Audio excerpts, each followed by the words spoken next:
Oh my goodness. So I just went on the streets of the social media.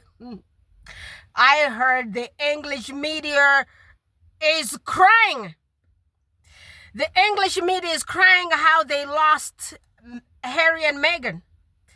I mean, the level of this gaslighting, those people, these people didn't like Meghan. They did not like Harry. They kicked them out, threw them to the wolves. And right now they are complaining. And right now they are like giving some values to them. The language is kind of changing on those platforms right now about Harry and Meghan. I mean, the level of this gaslighting is crazy. How come these people are so entitled? How? How do they do it? I never seen lots of people of my race doing lots of stuff like that. No. We cannot be that entitled. One, we are black. Two, the world doesn't value us. Three, the world think that we are nobody. And the world think that we're incapable of doing anything.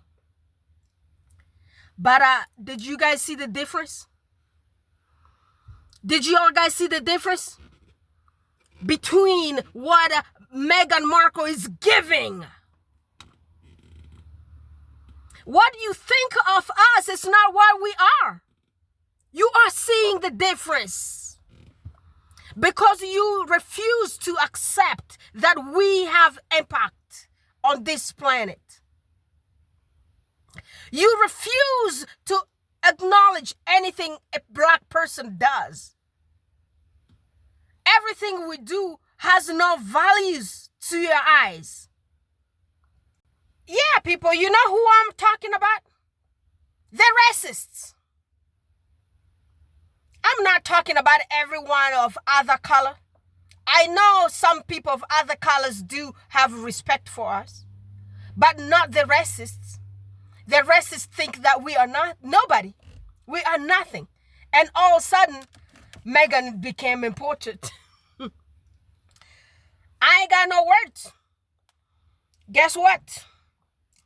It's day 3. There's tension there. What do you think's going on? There's tension there. What do you think's going on? Well, I felt completely different, actually. I mean, after all the trashing of Harry, and there always is this week about, trying to sort of blame him. Actually, when I saw him and Meghan in Nigeria, I had a nostalgia. I felt this is what it could have been. These two who are enormously appealing to the public and who are very good at it. We're out there in Nigeria sort of looking really attractive and being, appealing people. And what a pity it is, they've gone. There is a kind of Harry-shaped hole in the monarchy at this time when they're in such sort of beleaguered circumstances. Do you think the rift is permanent?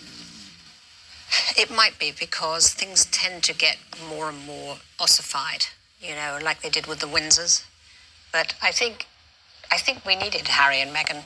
And I think, unfortunately, what's come to pass with the cancer diagnosis and things shows just how depleted the family is and how much it needs all its stalwarts. So I'm hoping that doesn't happen. I hope it does, mend. There's tension there. What do you think's going on? Well, I felt completely different, actually. I mean, after all the trashing of Harry, and there always is this week about, trying to sort of blame him. Actually, when I saw him and Meghan in Nigeria, I had a nostalgia. I felt this is what it could have been. These two who are enormously appealing to the public and who are very good at it. We're out there in Nigeria sort of looking really attractive and being, appealing people. And what a pity it is, they've gone. There is a kind of Harry-shaped hole in the monarchy at this time when they're in such sort of beleaguered circumstances. Do you think the rift is permanent? It might be because things tend to get more and more ossified, like they did with the Windsors. But I think we needed Harry and Meghan. And I think, unfortunately, what's come to pass with the cancer diagnosis and things shows just how depleted the family is and how much it needs all its stalwarts. So I'm hoping that doesn't happen. I hope it does. Did you all hear that? days. Did y'all hear that? So there's a hairy-shaped hole in the monarchy. I can't believe that.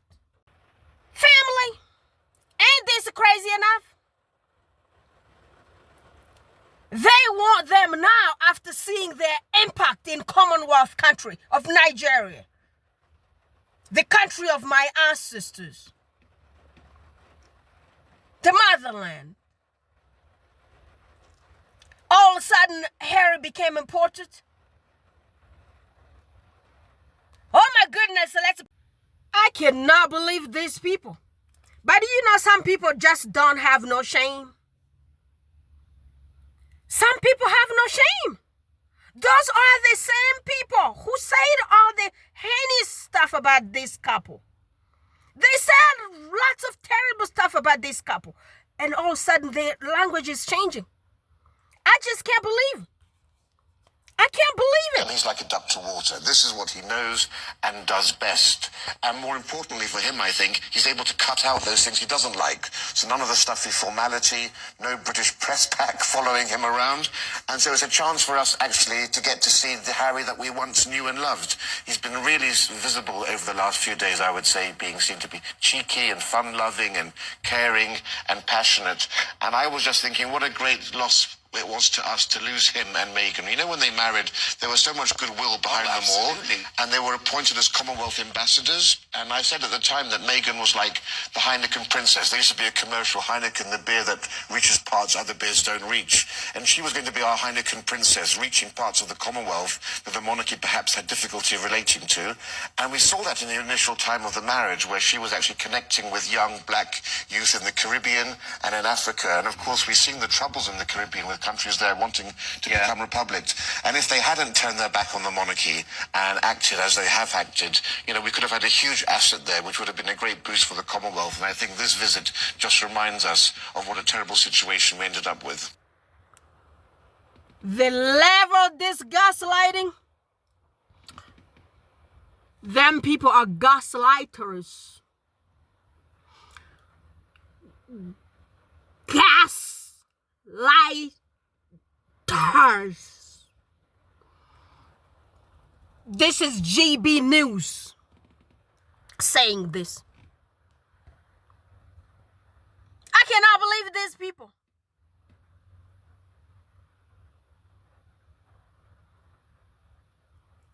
I mean, are those the same people who were saying all the heinous stuff about this couple before? Or I'm confused.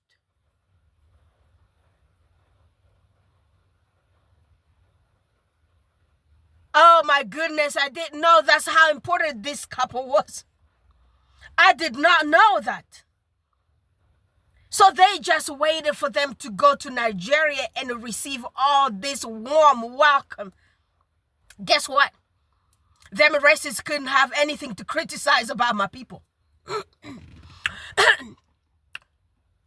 They had nothing to say but good stuff. Sometimes you're going to teach people how to treat you. Yes, bottom line. Teach people how to treat you. Show them your values. Whatever they're going around barking and talking smack and or whatever, keep your head high. That's what Harry and Meghan are doing. They're doing good. Everybody loves them. The celebrity of them all. And nothing like all this boring monarchy that you guys carrying around with racism. With all those tabloids. Look at all how miserable they look. With that misery in your face. You sitting there talking smack about people. You know, you wouldn't hire me and give me enough million to hate on nobody. And especially hating on a person because of their color. I ain't got no time for that. Why should I hate some person? A human being. I mean, if y'all don't know everything that you do to Harry, if you do not know everything that you're doing to Meghan Markle, let me tell you what it is. For those women there, it's jealousy.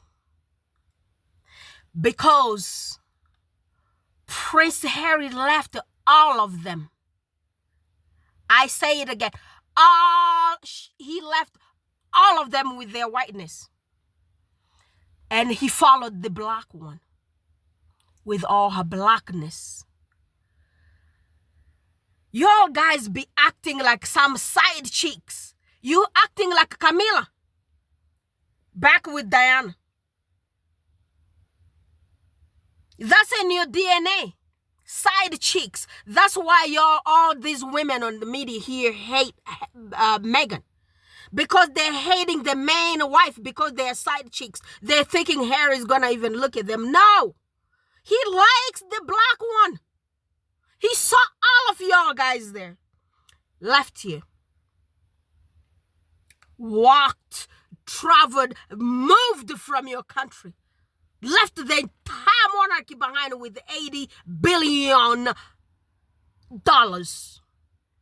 Do you know how much money that is? That money is the budget of maybe 100 countries in some continent around here. The billions I'm talking about right here. Yes, so my brother-in-law left y'all guys for Meghan Markle. That's why y'all are so bitter. Bitter. Bitter. Side cheeks. Camillas. Stop wasting your time hating this black woman. She's just much more beautiful than y'all are.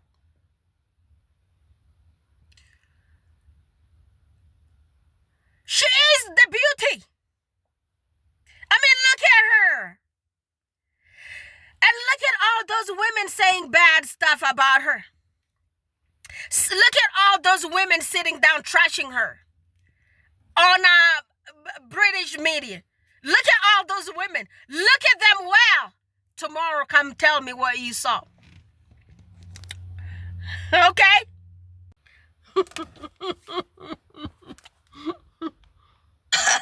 It's always funny to me when people say, Meghan Markle race baited you. This user here says, Meghan race baited you. That is very telling about you. Are you the same like her? Nasty, dumb, a nasty, dumb, uneducated, foolish American. Do better. Yeah, Meghan race baited me. You want to know how she race baited me?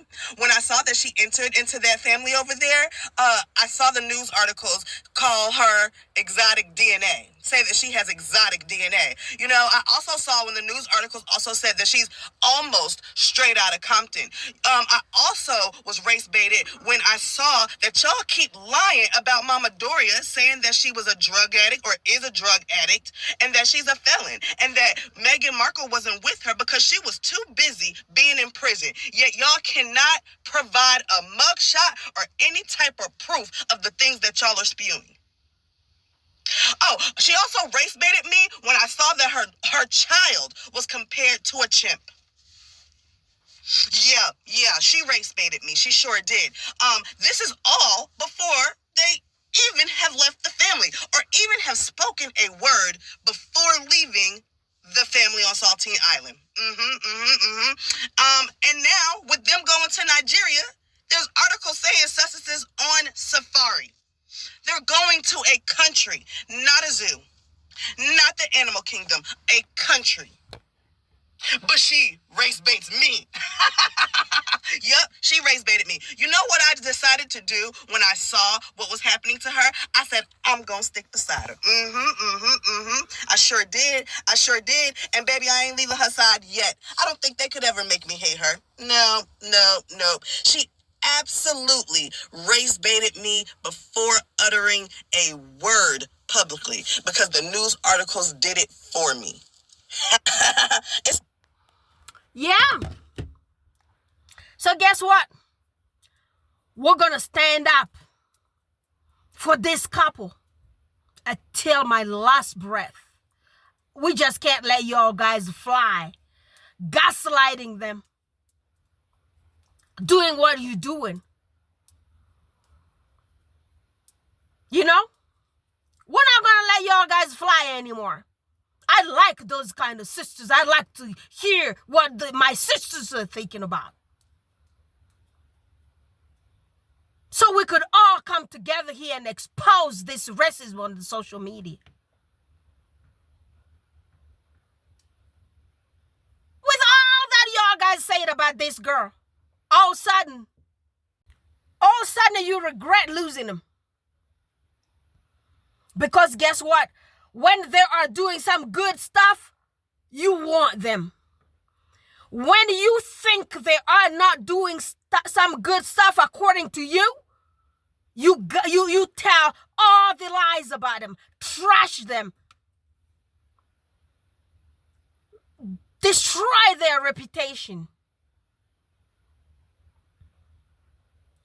Y'all guys. Yes, guys. So today our favorite couple is in Lagos, enjoying themselves very well. One of Ngozie's, of the multiple things that she has that are so incredible, one special secret sauce that you have is always bringing a little bit of levity and fun and joy. Yes. And it is sadly, I find the pressure that women are under, especially when you're in a position of power, is one as though you have to posture to always be serious and strong, to be taken seriously.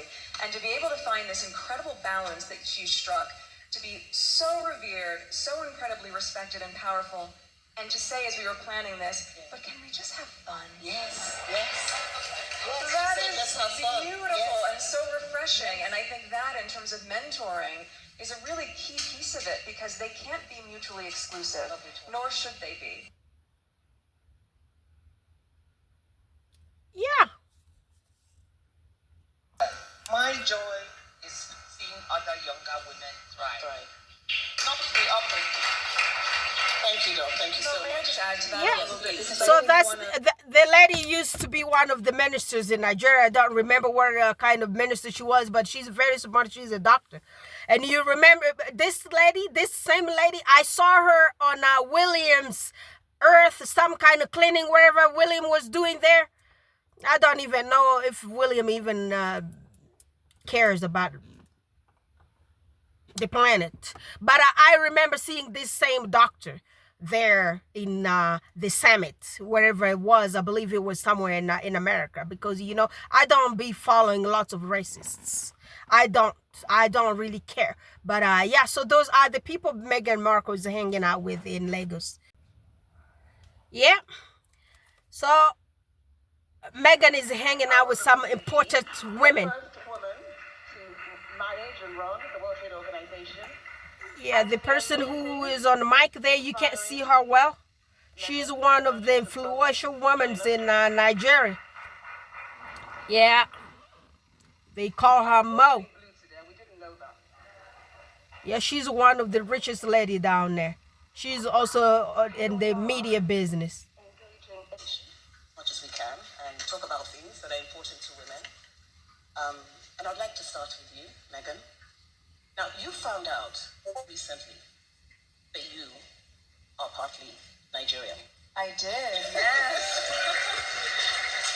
So when you made this discovery, knowing Nigeria for what it is, I love Nigeria, please, don't let's get it wrong. You know, so we do love our country. You know, how did you feel about finding out that you were Nigerian? And did it give you a second sense of thinking about who you were as a person and what representation might mean to be a Nigerian? Well, firstly, thank you all so much for being here. I'm just flattered and honored and inspired. It has been a whirlwind 24 hours since we arrived, and I've very quickly gotten the memo that I need to wear more color so I can fit in with all of you and your incredible incredible fashion. So I'm very overwhelmed. So I want to start by saying thank you very much for just how gracious you've all been in welcoming my husband and I to this country, my country. Your country, yes. When I had done the genealogy and found out about my heritage, the first thing I did obviously was call my mom because I wanted to know if she had any awareness of it. And I think being African American, part of it is really not knowing so much about your lineage, your background, where you come from specifically. And it was exciting for both of us to discover more and understand what that really means. Never in a million years would I understand it as much as I do now. Being here, right? Being here. And what has been echoed so much, really, in the past day by men and women alike is, oh, we weren't surprised when we found out when you were a Nigerian. Oh, no. And I say that mostly as a compliment to all of you because what they define as a Nigerian woman is brave, resilient, courageous, powerful, beautiful. And every single moment that I hear anyone so far, Yeah. brave, resilient, courageous, powerful, beautiful. And every single moment that I hear anyone so far talk about what it means to be a Nigerian woman, it is the most flattering thing to be in that company, to be in your company. So, yes, it's been really eye-opening and humbling to be able to know more about my heritage and to be able to know this is just the beginning of that discovery. We're going to have to give her a Nigerian name, right? So let's start thinking about what that name is going to be.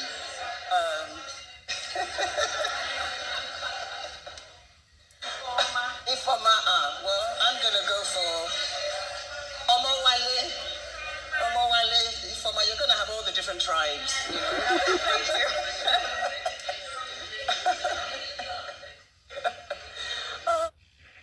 I want to put in G. The first woman. Yeah. So that's what was happening in Abuja. Yeah, but today is day 3. They are in Lagos. So we're going to find more video about Lagos and we're going to bring them here for y'all guys. All right, this one here is going to be one last one and then I'm going to go shopping. She is a role model to many of us because now black young girls, black older girls can look to see and say, if she's done that, I can do that.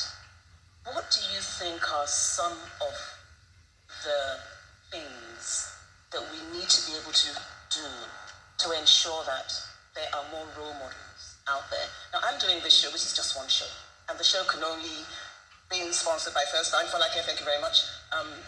They're sponsoring the show, but it's only one of so many things that we can do to showcase other black women doing amazing things. Because I often say that as a Nigerian woman, you have to work 3 times harder than anybody else. You're black, you're a woman, you're African, you're 4 times harder, you're Nigerian. We have to work so hard, but I say that it prepares us to be the best at what it is that we go out there to do. But how do we ensure that the next generation of women coming have role models to be able to look to? Well, as we know, representation matters tremendously. You need to see it to believe it. That starts when you're very young. I think a large part of that as well, though, is, just as Ngozi was saying, coming back home to Nigeria feels so important to her. It's where it feels settling, anchoring, and you love it here. And I often find that in whatever travels I've done, regardless if it's Nigeria or another country around the world, oftentimes when women reach the peak of success, they leave. But you need to come back home. You need to at least be a familiar face for the next generation to say, oh, she looks like me, and I can be that. And I think that is a really key piece in all of it, where success isn't defined by, oh, you've gotten out, you've gone somewhere else. It's defined by, and you still always want to come back home. Because that's how you're going to help shift any sort of generational pattern that might be stifling, especially for young girls who need to see someone who looks like them in that same position of I don't power. want to interrupt you, but you have come back home. Well, then I hope that I could do justice to the role model that I think so many young women deserve to have. Obviously, in the face of all of you here, I know that they see that, but being able to be a small part of that means a lot. Absolutely, absolutely. About the fact that she is a role model to many of us, because now black young girls, black older girls can look to see and say, if she's done that, I can do that. What do you think of So this is what our Duchess was doing in Nigeria. She was not playing, cutting. Guys, so I'm gonna go. Now I'm going to the store. You know, I shop, I buy food on Sundays for some reason. That's just my little thing. So I'm gonna talk to y'all guys. Did you all hear all the good stuff the Duchess was talking about? She doesn't just go around cutting ribbons and reading anything, reading little tiny piece of paper statement written by Jason Knopf. She does a good job. She doesn't need lots of script. That's what smart people don't really need lots of writing script to read in public. They got stuff to talk about. They got things, they got stuff in their brains. So they don't need lots of script written by some kind of Jasons. Okay? The sister's doing good. She is inspiring the youth in Nigeria, and we're very proud of her for doing that. Yeah. Did you all hear what she went to talk about with those women, the group of powerful women of Nigeria? She was not going to no zoo. She was not going to no safari. You know who really goes to those safari? We know William used to date one of the safari guy's daughter. What was the name? Jane or James? No, she was a girl. She was not James. She was Jane Craig. Yeah, those are the people who hang around safari. Yeah, Nigeria ain't no safari, okay? That's a country. The giant of Africa. The largest country in Africa. Okay? That's what Nigeria is. There ain't no safari. If y'all guys ain't got no information, ask. We're going to tell you. All right, my people. I love y'all, my queens and kings, and thanks for being here. Thanks for your support always. I'm going to come back with a new video. So this is day 3. The Duchess of Sussex and our in-law brother Harry they are in Lagos today. So please subscribe to our channels. Get us to 1 million subscribers, and we're going to go from there. Calm down.